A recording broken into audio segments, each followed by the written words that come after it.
এই টিকলিজনী দেখিছে, এইজনী আমাৰ টিকলি কাম কৰা বাই হা।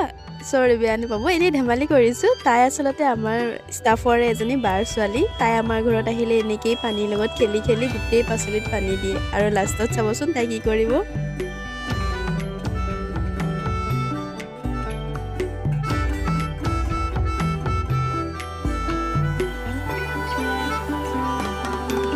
শিলা শিলা শিলা গছত দিবা ব'লা। হাঁহিছোঁ তাই।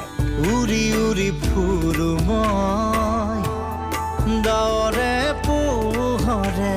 এয়া দেখিছে, তাই সদায় তেখেতৰ ৰুমলৈ যোৱা সময়ত আমাৰ ৰুমলৈ আহিলে যোৱা টাইমত কান্দি কান্দি টানি আজৰি নিব লাগে। তাইক ইমানেই ভাল পায় মানে ইয়াত থাকি তাই।